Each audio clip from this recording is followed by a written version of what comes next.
All right, what is going on, guys? It has been a long time. I'm probably like a month behind on making videos. I've been real busy with work, and all my free time I've been spending riding.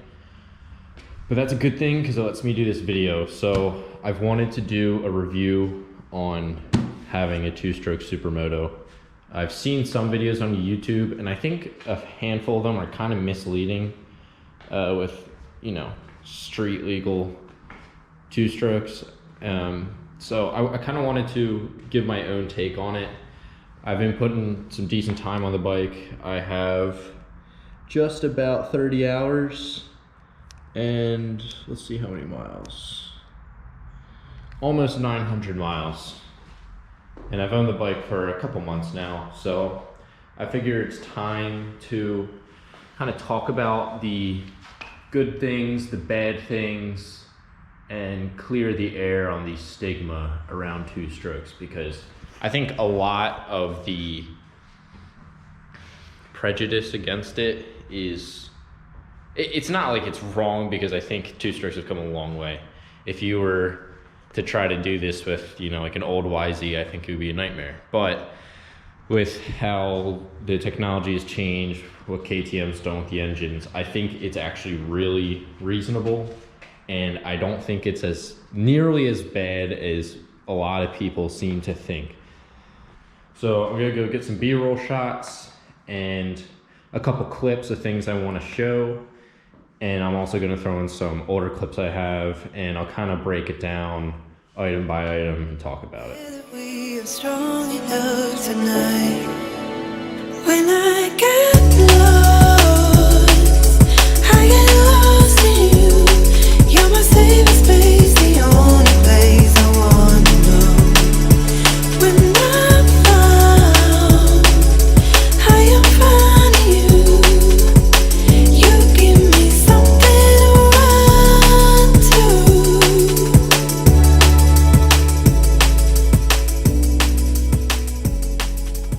to. All right, so here we are back in the garage, and I'm gonna talk about kind of things I realized about the bike that I didn't really know before I bought it. I'll talk a little bit about things that I think are misunderstood about these. I'll try to clear the air on a couple of things, and then I'll kind of touch on what I do and don't like. First of all, things that I kind of didn't expect. The first thing is engine braking. So if you're used to like a big single, like a 450, 500 dirt bike, it's gonna be really weird, because when you let off the throttle, even at very, very high RPMs, there is basically no engine braking. It's kind of like a bicycle. It just coasts. And it kind of forces you to really use your brakes, for lack of a better word. I use the rear brake on this a lot more than I think I would if I was on a 450 or 500. I know Keith's 450 had crazy powerful engine braking. I believe the 500s are actually a little bit easier with it, and I'm not entirely sure why. It might be, it's probably the compression ratio, but I know on this there's basically no engine braking, and that's just a characteristic of two strokes in general. And I think especially when you're on the street, it's really noticeable. You'll have to use the rear a lot more for slowing down. If you're like a crazy good rider and you're used to backing it in on turns with your 450, it's gonna be weird, because you're not gonna have the extra help to slow down the rear wheel without using your brakes. So it kind of forces you to ride a little bit differently. Another thing that I've noticed is the fuel mileage. And now two strokes kind of have a reputation for burning through gas.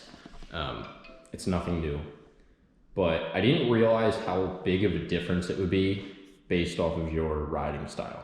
So if you're just in low RPMs, kind of lugging this thing around, which you might not be able to do with like a 125, it doesn't really go through much gas. But when you're on the pipe a lot, riding with a spirited manner, we'll say, yeah, it chews through gas all the time. And there's been a couple times where I've kind of not paid attention to it and put myself in a pickle. I haven't been totally stranded yet, but yeah, the whole two strokes use a lot of gas and they suck with mileage. If you're really riding it, then yeah, it's totally true. I tend to go through about half a tank per ride, and I'll usually ride about an hour or an hour and a half, maybe maybe a little less, probably like 45 minutes to an hour a night. And I'll usually have to refill the tank every 2 days or so. On the note of gas, you might be wondering what oil consumption is like. I see a lot of numbers people throw out for how much oil these things use. I've seen people say that you need to top it off every 5 tanks. Some people say it'll last 15 tanks. And I've got the numbers. So basically, I keep a Excel spreadsheet for every single thing I do this bike. From the day I purchased it, every single modification, every oil change, every time I top off the premix, and including every single time I get gas. And the reason I do that is so I can keep track of when I need to top off the oil. Now, obviously I could just check it every single time and top it off every single time, but there's really no need. What I have found is that for every tank of gas you use, you will burn about 0.1 liters of the premix oil, which is just this stuff. So you can actually see the tank under here. It's in there, but it's kind of hard to tell the level. So that's my rule of thumb, is every couple tanks of gas, and I keep a tally and I add it up. Every few tanks of gas, I'll come in and just top off the mix oil up to where I can see it. And, oh shoot, these caps actually do leak. I read about this a little bit before I bought the bike, and it is true. If you fill it up too high, the seal that this thing makes is not super great, and you'll get a couple drips coming out. So I wouldn't fill it up to the brim, I'd just fill it to the point where you can see it. But, you know, I've actually ridden this over the weekend, so I'm now over 900 miles. I have topped off the premix twice, and I am due to do it again. I think I am due to do about like 0.3 liters. So another thing I want to talk about is the power band. And with the 300, I think it's different than any smaller bike. It doesn't feel super peaky like your average 2-stroke.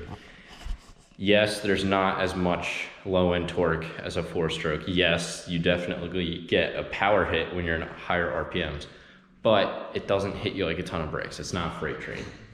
And I've actually found at low end, you don't really have much torque. You get up, once you're on the pipe, the power's creeping up, then it hits pretty decently, but it's a pretty linear transition. It's not abrupt like you might expect. And actually it tapers off at the end, which is something that I've read the 300s are kind of notorious for, and it's a reason a lot of guys opt to go for the 250. If I had to go back in time and pick between the 250 and 300 again, I would probably do the 250. One, because they feel lighter, even though if you actually weigh them, I'm pretty sure they're within a pound of each other, if that. Maybe it's more, but the point is you have less rotating mass with the 250, so your gyroscopic effect is lower and the bike will feel more nimble. On top of that, I have heard, and I can't confirm this, that the 250 does not taper off as noticeably as the 300. And I find that I don't really need all that low end for riding on the street. When I want power, I'm high in the RPMs. When I don't want power, I'm lugging along. I don't think the 250 would struggle in low RPMs the way a 150 might.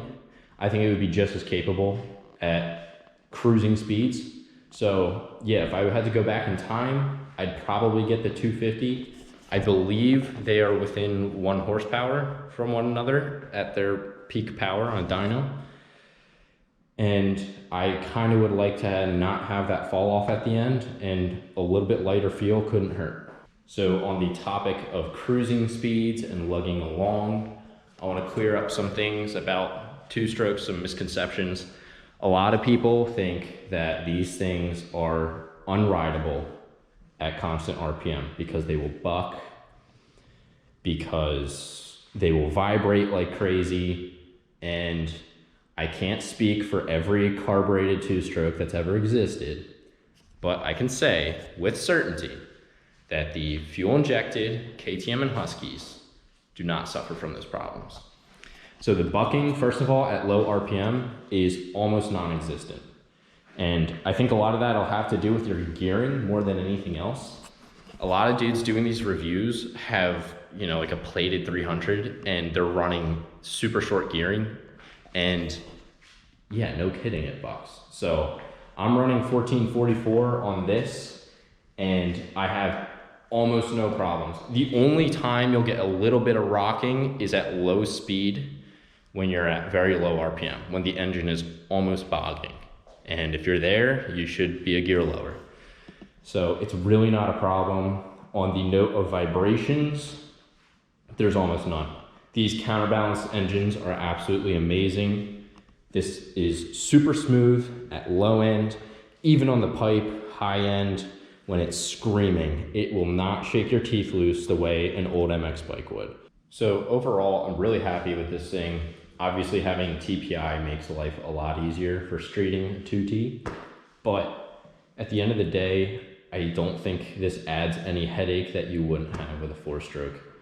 It's not that different. And they're actually pretty quick. So I'll insert 2 clips here. The first one is going to be Keith on his 450 6 days. Now that bike was a 2018 and it had a power commander. So it was an off-the-shelf tune, probably pushing, you know, high 50s, maybe even low 60s to the wheel. So I'll insert that clip here.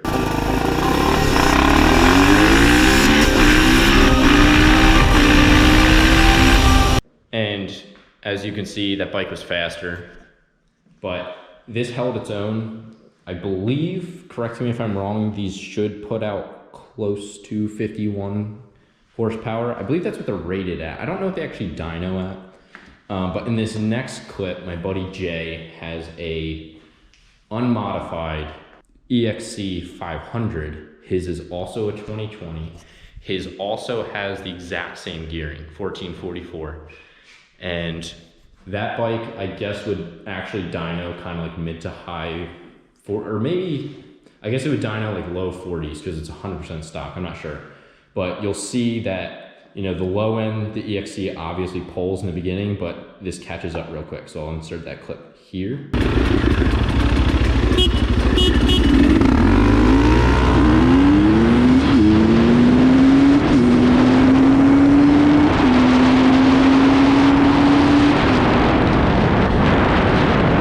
In summary, I'm really satisfied with the power of this bike.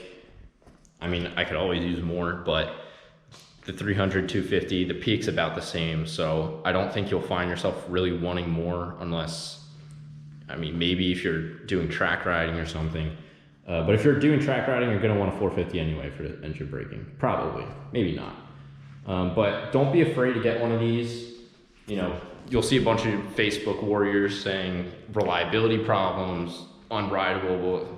None of these guys have owned one of these. Most of them probably haven't even ridden one.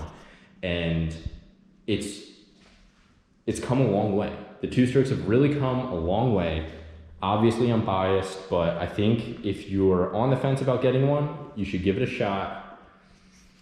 I would go for the 250 personally, but 300 is a great choice. I would even get a 150. I'm planning on getting either a 150 or a carbureted 125 as my next bike. Doesn't make as much sense, but I think it'll be a lot of fun having something that light. So, moral of the story, I got 900 miles on this thing, no complaints yet. I'm looking to get at least 150 hours on this top end, hopefully 200. And yeah, that's about it. See ya.